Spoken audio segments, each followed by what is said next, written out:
Welcome to Evolution Now, Season 2. Hello and welcome to this episode of Evolution Now. I'm your host, Flora White, and today I'll be speaking with Cameron Toth, owner of Toth Event Staffing, a wonderful catering company here in Westchester County. Cameron is also a fellow storyteller. He came to one of Evolution Content's brunch and brand story events at HUDCO last year, and so we share a love of storytelling and all things Westchester business. Cameron, thank you so much for being here with me today. Well, thank you for inviting me, having me. You got the pink lights in the background. I like it. We're ready to flow. I'm telling you, and pink is your signature color, yes. So I think you match the background nicely. Yeah, we got the branding thing going. Everywhere I go, I have my pink shirt and pink tie. I talk about the power of building that brand and networking so that when people come in the door, they know automatically who you are. I'm not always comfortable going out to the networking events, even though some people may feel like, oh, he's... If you know me and you're in my networking circle, he's all over the place. He's posting pictures on LinkedIn. He is.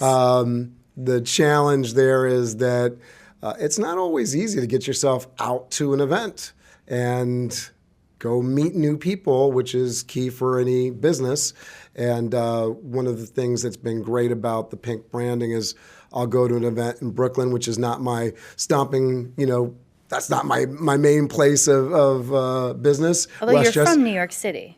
Yeah, so we'll my dad, my dad and I, I'm a New York City guy. My dad lives in New York City, but in Toth Event Staffing obviously operates in the tri-state, right? Yes. But mostly Westchester, Fairfield County, and NYC. So I do find myself going to NYC events fairly regularly. So walking into a Brooklyn event where, that's not my community, that's not my, my folks necessarily, somebody recognizing me at the door, even before I go into the crowd, just because I have the pink shirt and the pink tie. And I think we all would love to be better with names than we are. And so it's hard to recognize people out of the face. So the fact that somebody's recognizing me and they make an introduction and they say, oh, hello, and now we're off to the races with the conversation, that makes the networking easier. And so, little things like that, whether it's the social media, whether it's the in-person networking, the things that you can do to make your life easier. The pink color has been a huge boost. Give all credit to this gentleman, Rob Genovese, who does branding for a living, that kind of helped sort of pinch me towards that direction and get me going. Yeah, I've literally never seen you not wear pink. Yeah. So I always know what I'm going to get when I see you. I knew you were going to wear it today. Yeah, it's a strong color, yeah. And just like Toth Event Staffing, you know what you're going to get. Reliable. Correct. Yeah, and less decisions from me in the morning as I'm getting dressed. Smart. Well, I know you make a lot of decisions as a business owner. Yeah. Where would you like to start? Do you want to start with from the beginning? Do you want to talk a little bit about Toth Event Staffing? Yeah. Okay, because I will say, I really was excited to have you on the show, not just because I enjoy talking to you anyway, but your story is quite compelling. You have a non-traditional background in terms of what we would think of a business owner having. And here you are. You've taught me a lot over the past week we've been chatting. So let's get into it from the beginning. When you talk about non-traditional, or you talk about maybe, having a life that maybe isn't expected to end up in, we have a nice home in Valhalla, New York. My wife and I have 4 children. My daughter is in second year of college. Son is graduating this year. He will very likely be in a good situation with college coming into the fall. We're looking at financial packages right now. 2 more boys behind him that we have to get on the way. I have a business that's fairly successful, been around for 15 years. So just off the life cycle alone, that we're doing something right, because most businesses don't last past just a handful of years, right? So I appreciate that deeply. Thank you. And in terms of my story, mom and dad had me in Boston, Massachusetts, quickly moved down to New York City. My Dad established the apartment that he still lives on 57th Street between 9th and 10th in the city. My mom quickly got tired of my dad and took me and out to the West Coast, left my dad in New York City. And 7 years later, things were interesting enough with my mother, and the oldest of four with my mother, and single child with my dad. And so he was gracious enough to want me. She was gracious enough to let me go. And it's a big difference between my life and what I see for my younger siblings. It was a huge help. And so even with that, though, we were not wealthy. My dad renovated apartments for a living, hobby director, was an actor at one point. Tried to get into that as he was into he's 80 plus now, so he's, gone through some of these retirement years and slowing down, and offloaded tools to me that I've been trying to unload out of my basement for the last couple of days now as we're doing our spring cleaning early in February. But fast forward, from 7 years old to high school, my dad's doing it on his own. I'm certainly trying to be a good kid, but being a teen in New York City, living just regular life. You're doing what you're doing, and without a lot of direction, without a lot of mentorship. What time period? So this is 90s, right? In the 90s in New York City. What was it like, just for a minute, for those who haven't grown up in New York City in the 90s? What is that life like? The 90s was a wild time, but I think, in terms of being in New York City, you read my story that I have posted on LinkedIn, which is sort of an exciting piece, which is something, if you're doing your LinkedIn cover page and you're an entrepreneur like me, or you just want to, sort of have something that's of interest, you want to bring people in the door, write a story, right? You're all about stories. And so tell a story. It hooked me. It got you in this chair. So, that's one story about, walking on the streets of New York City. And, I couldn't even tell you, if you go to my about, you'll see that, essentially I thought I was at gunpoint. I never even saw the gun. And I don't know, for all the people that have been through challenging situations, being mugged, things happen so quickly and it's scary. There was two guys. I was kind of like walking up the street, kind of sleepy as we do, and especially as a teen, I just wasn't really looking. Should I have probably moved to the other side of the street? Probably. But, I'm there as a teenager. And what time of day is this? This is evening, so it's nighttime. I was tired walking towards the train, going home from 96th Street. I was visiting a friend. There I am. I got a gun on me. They're asking me for my money. I think I gave them whatever I could. Then they asked me for my Walkman, and I was like, no, because that was what I cared about. That was, I was a DJ in high school. You're a teenager. Those are your priorities, right? And so it really speaks to the idea of like, here I am trying to do the right thing, trying to be a good kid, live with my dad. He's a little distracted. Decline of his parents kind of keeps him sort of not really focused necessarily on my studies and what I need to do, the dotting the I's, the crossing the T's, getting across the finish line with high school. I worry with my 17, he's a good kid. And we got mom and dad at home, and we have big sister that checks on things, and we're definitely tight-knit community. It's tough enough. It requires right? a lot of attention. Right? It's really hard keeping track of your kids. And, I have every confidence they don't make it across the finish line, but it's still, things slip through this the cracks. class is you got to do this internship. Tell me about it. Talking about getting across the finish line. So I didn't, so my father was dealing with the decline of my grandparents, decline of his best friend in life. And so I did all 4 years of high school, didn't graduate. And then top it off, I had a child with a woman I was not planning on spending the rest of my life with. By 19, I'm a dad. And what did you think to yourself? What was your feeling or your thought that went into your head when you thought to yourself, wow, I'm a dad now? Serious. I got to get real. And so I went after a GED, went after the college education, but without somebody really guiding you. I was reading a story about the parents in the city, paying for $70,000 private schools. I read that for it's their going kids. from 40 to 70 now, and that parents are going to pay it. Right. And so, here's where we are on the track of life. Politically in our country, we have this whole like lean to elite, and you're just trying to, if you're a regular person like you and I, and not born into wealth, you're just trying to do the things that are going to get you where you need to go. And so that's where I was. I was like, I'm serious. I want to get where I need to go. I want to do well in life. I want to provide for the child that I just had. And so I go after the college. I want to get into college, and you finished your GED. Now you want to go further. Yeah. So now I want to get into college, and I had people that were certainly advising me, hey, this is what you should do. But knowing that you should have money in the bank and getting it there are two different things, right? Yeah. Knowing that you could start a business and actually starting it, two different things, right? Actually taking an idea and getting someplace successful with it is tough. And so, all right, you want to go to college, but how do you do that? And so it's something that I always talk about with business owners and with kids and students, the idea that you just don't know what you don't know.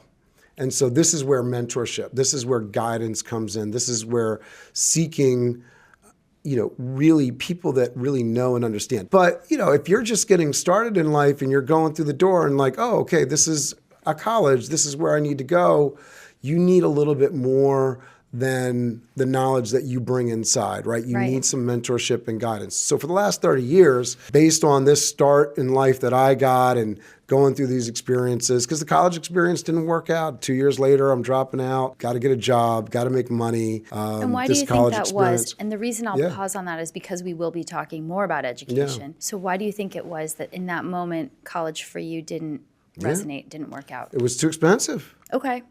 That's real. It was too expensive. And, you're sitting there trying to put together your program and pay those bills, which everything is at that point in loans, right? Mm-hmm. And so you're just seeing this sort of mount, right? Yeah. And you also need to live a life. Where is it going? What job is it going to go get you? How is this going to turn into ROI, right? Return on investment. Right. And so it was just guarantees. It was just becoming very clear, like what I was doing wasn't matching up with something that was for sure going to pay that bill. And so you're sitting there just weighing the options. And so for, my children as they're going to school, Alexandria wants to be a doctor. Leo, he wants to be a writer like me, which is scary, but he's going to the school that he's already been accepted to, and we're working on the financial packages right now. That school is a school that specializes in writing. They have teachers that have published books, published plays. Fabulous. Those are the people that he's going to learn from. Those are the people that he directed himself. That's where he was like, this is something, these are the folks that I want to learn with so I can be successful in my trade. And they're mentors. He can see what they did. He can talk to them during office hours. Yeah, we're fortunate.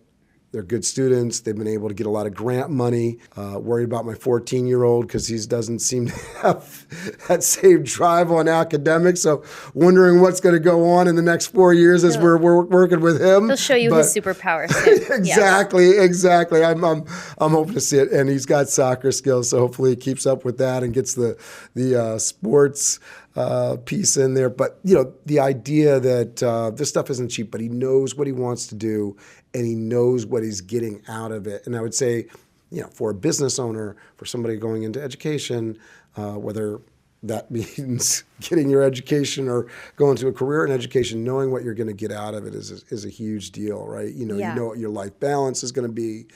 You know what the ROI is going to be at the end of the day. I had my experiences growing up. I started interning in a nonprofit called soundbusiness.org when I was 18.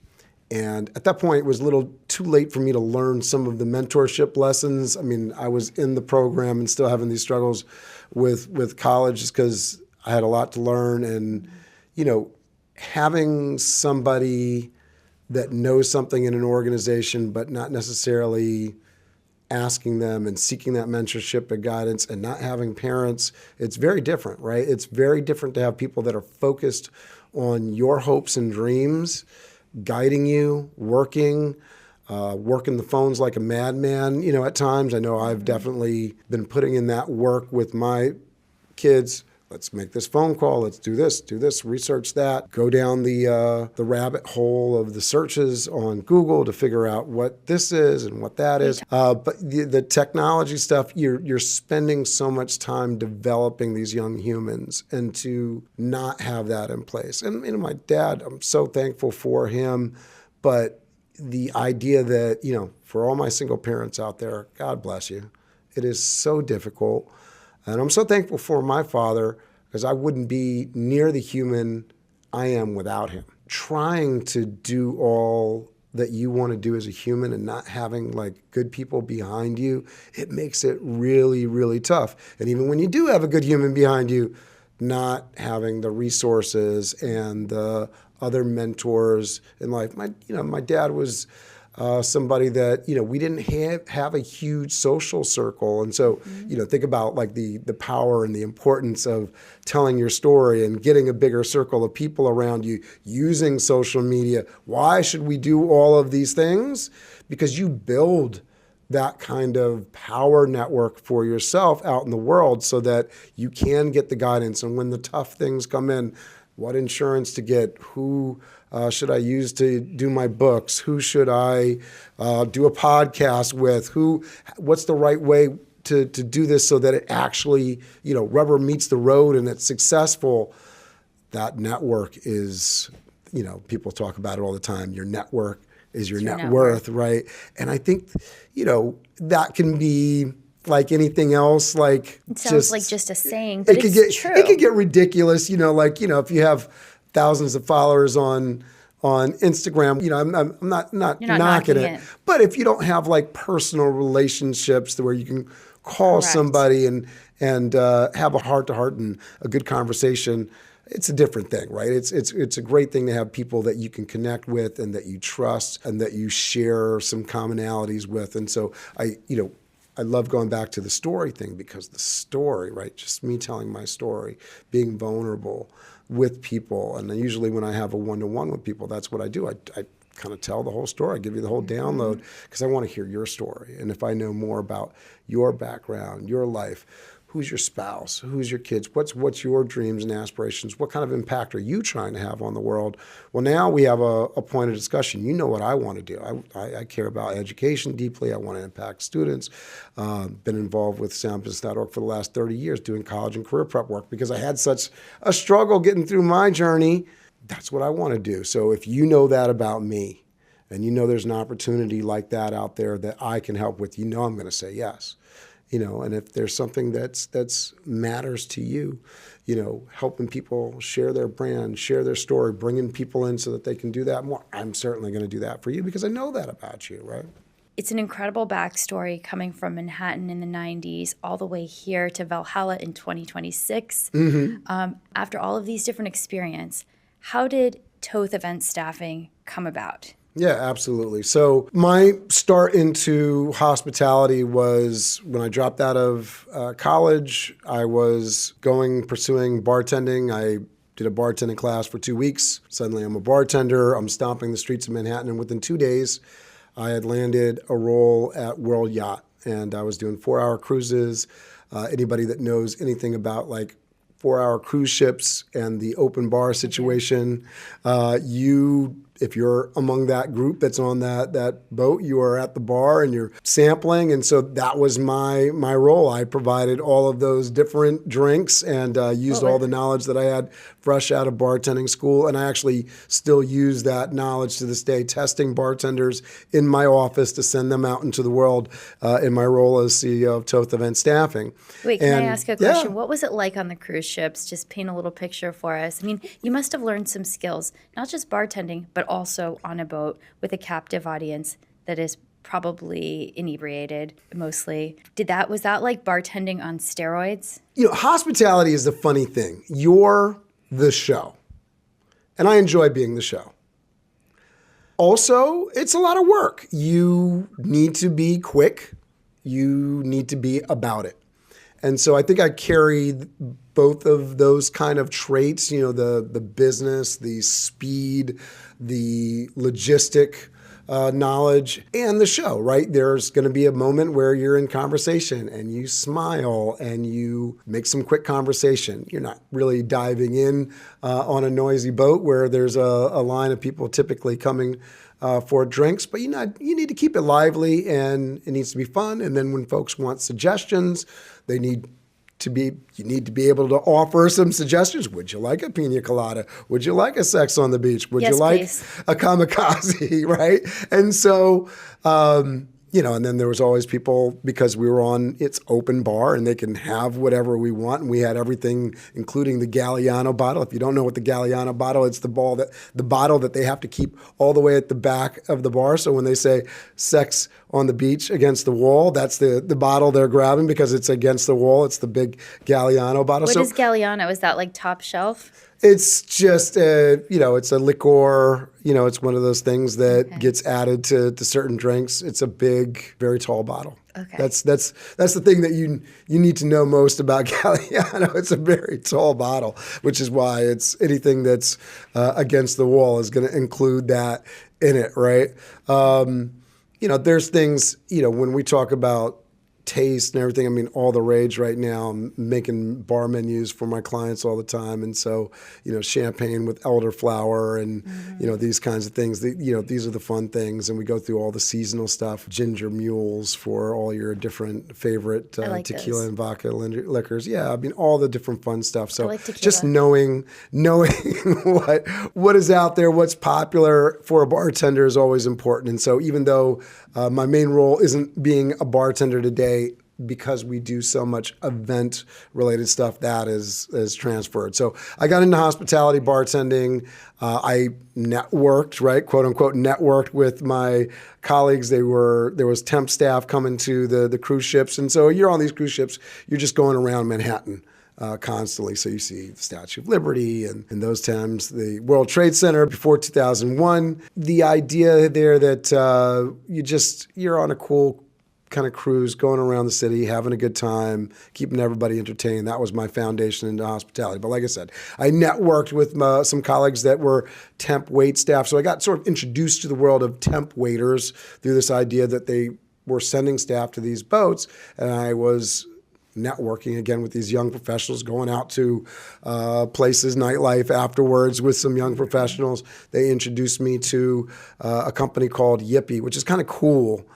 In terms of like the business story. So anyone that is listening to this probably has no clue what Yippee is, but so it's really kind of cool how over the years, a small kind of group of people can just explode and go do different things. So it was, obviously they were doing some great stuff there. They sent me up to Westchester. That's how I originally got exposed to the world of Purchase, New York, and settled into White Plains, and now where I live in Valhalla and the surrounding community of Greenberg and all of our lovely places. And, I service Scarsdale and Greenwich like crazy.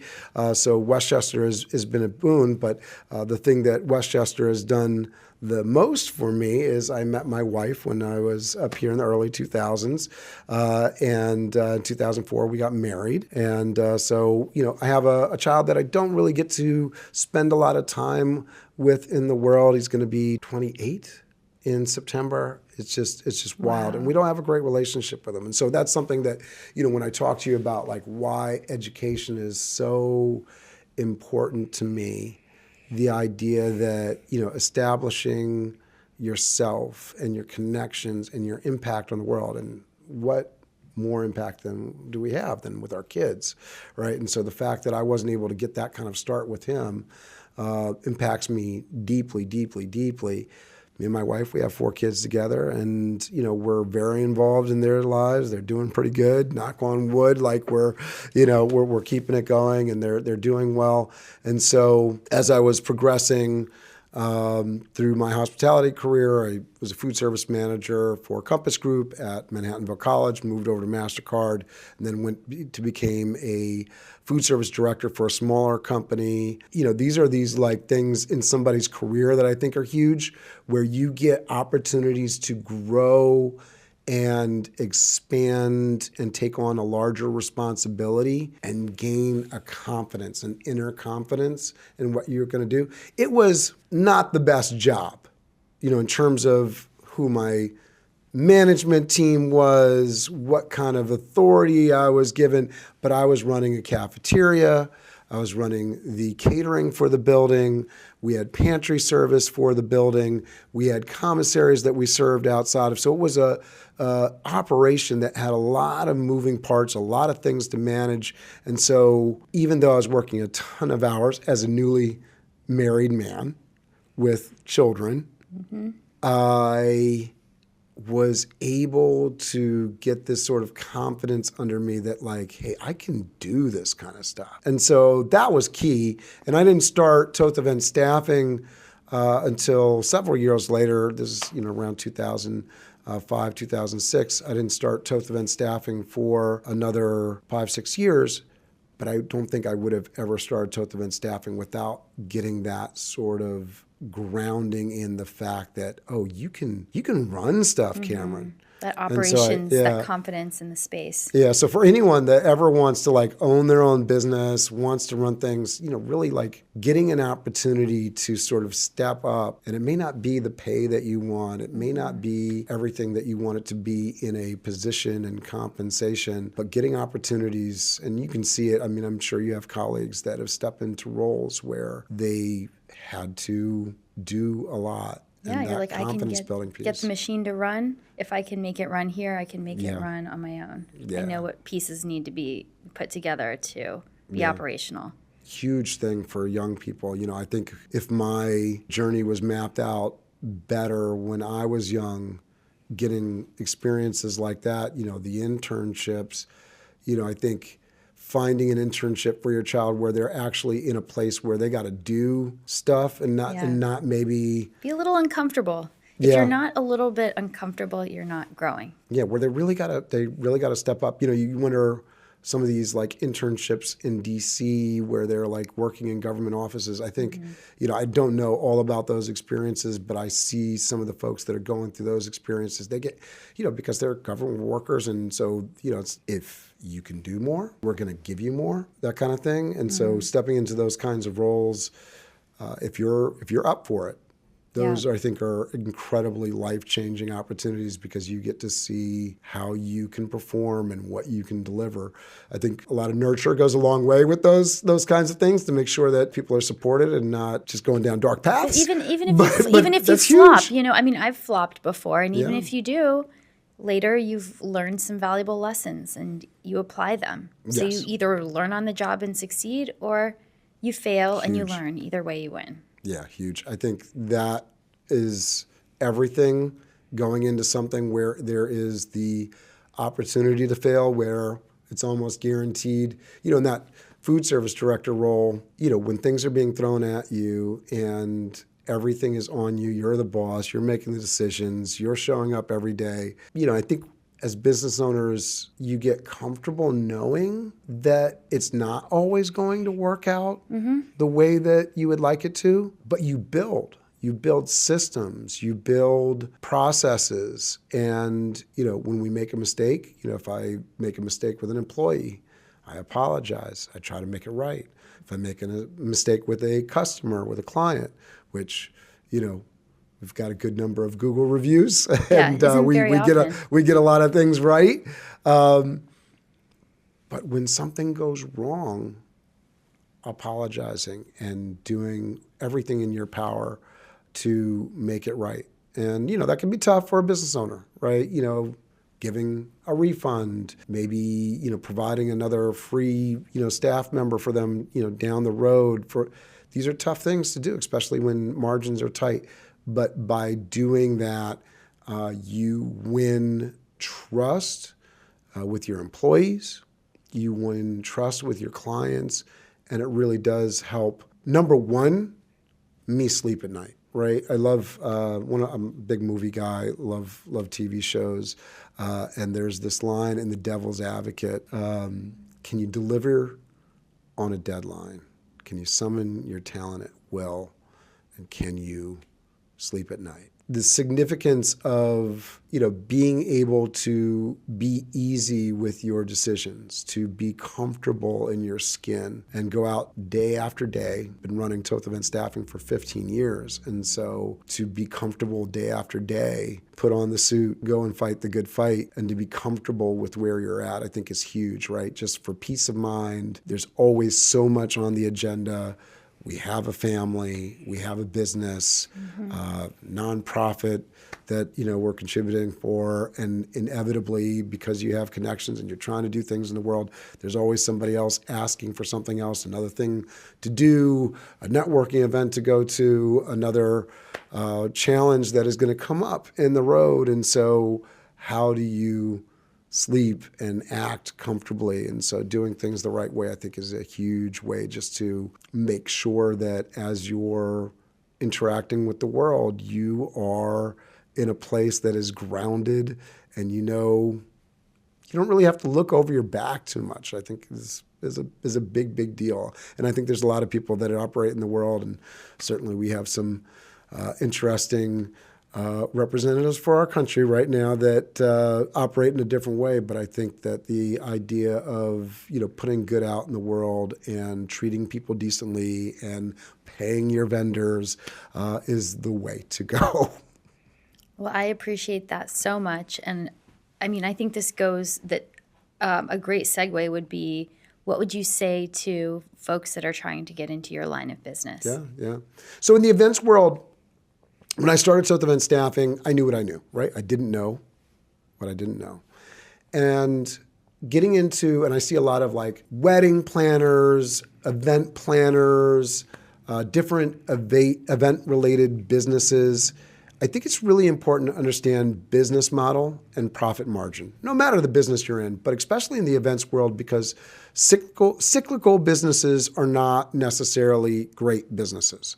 I think the business that you want to be in is a consistent one. Being in managed food service providers, which are some of our biggest clients, the Compass Groups of the world, Sodexo, Aramark, they're in the food business. People need to eat every day. They go into the offices, typically, 49 to 52 weeks a year. Offices are going to be open. They have a good business model because there is continual revenue coming in. And so just understanding, if you want to have money like the bank, you need to have a business that sort of operates like a bank.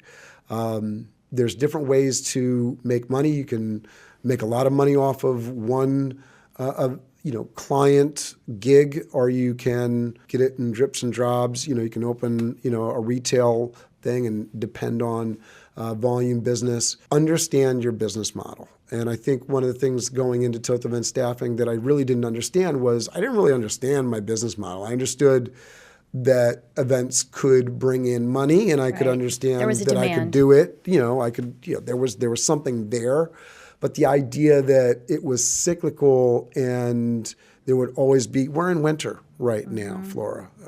People don't throw events at the same rate that they throw events in spring and fall in Westchester. Right, we're hibernating. Yeah, it's freezing outside right now. Yeah, I'm lucky. We've been in business a long time. We do have a lot of repeat clients. We do have the word out there, and so we stay fairly busy. Yeah, it is gala season. There are indoor parties. There are a lot of country clubs. There are a lot of events like that going on. Yeah, we're servicing clients today. We have senior homes that staff are going into. We have over the weekend we have Valentine's events tomorrow. We have a first birthday at the Shabbat of Bedford on Sunday that I'm going to be leaving here and going picking up stuff for and bringing it to help the client out on that. So we have stuff. We're fortunate, but having a business that really is 52 weeks a year or some semblance of like a 4-quarter kind of business where that you can bring revenue in all year, I think is a big deal. Bringing something that is scalable. And I love a book called The E-Myth.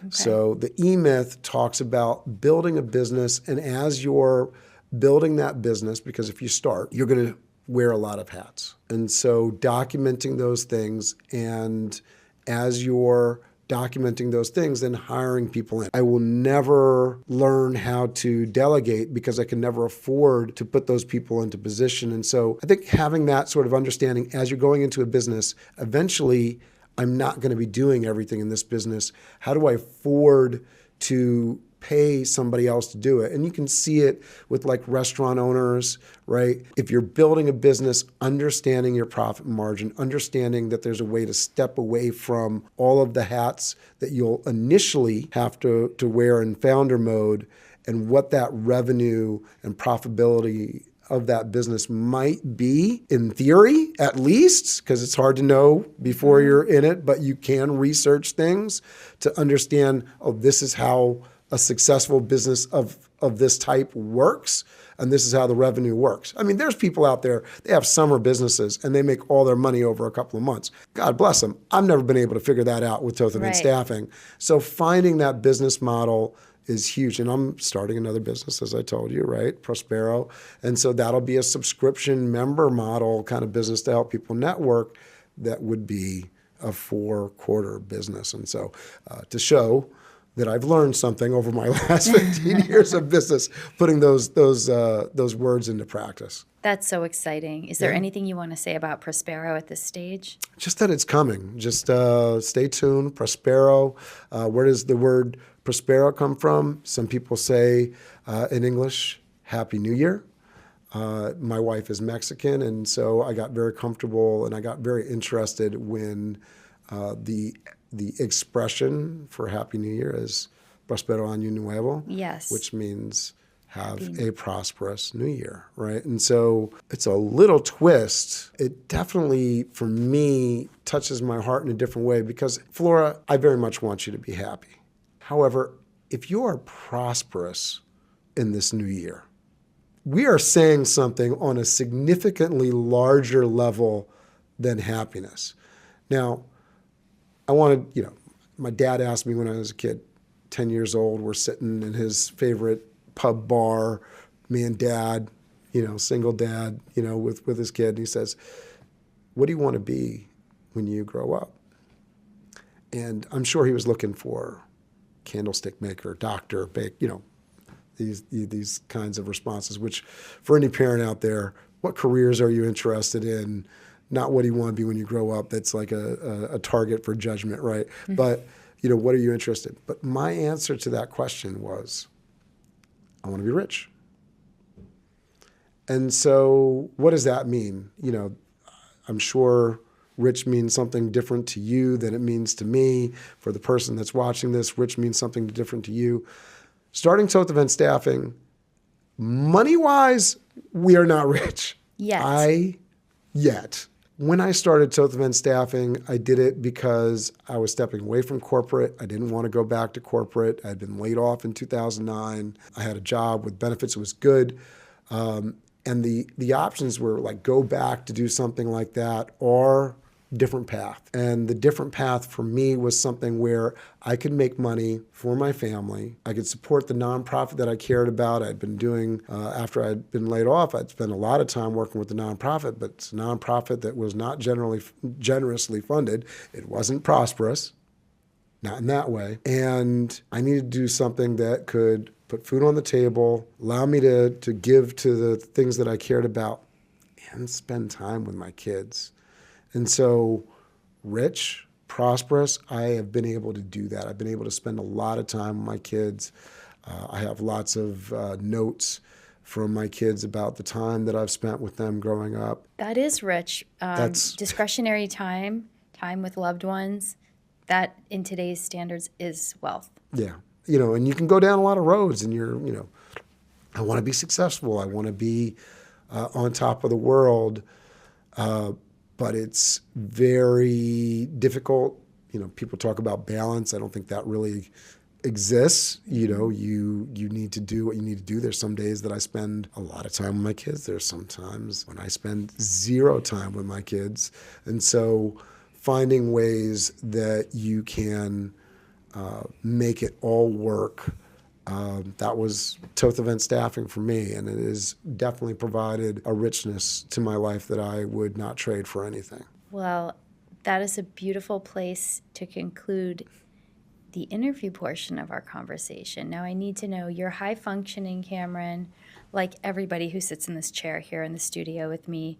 What is your secret? What is your morning ritual? How do you start each day? Routine is important. So starting each day, I am trying to get up, get the kids going. If they're good, then I'm good. That's usually the major aspect of our mornings. And then it's right to getting goals, right? So I need to do certain things to drive the business forward every day. So trying to be very goal-oriented and making sure that we're hitting all of the high notes. Customers get answers, staff get their information, and we're doing things to push the business forward. And so that's essentially how I start every day. We have definitely a great variety of activities that we do in our business, so every day looks a little bit different. Everything that I do, I'm a den leader for my 8-year-old. I am a soccer coach. So we're both scout parents and soccer parents. Exactly, Yeah. right. I volunteer. I'm on the board of soundbusiness.org that's doing college and career prep. What are all these things? These are things to help make sure that our youth are being guided and directed to be better human beings. Everything that I do in soccer, everything I do in den leadership is about maturing, growth, beating yourself, right? Not competing with others necessarily, but competing with yourself every day to be a better human being, better sports person, a better friend. Having a moral code, following something. All right, well, it's been a pleasure having you here. Thank you so much. And Thank you, Flora. we'll be talking, Cameron. Thanks. Thank you very much. And that concludes this episode of Evolution Now. I hope you enjoyed it. Don't forget to subscribe for more. See you next time.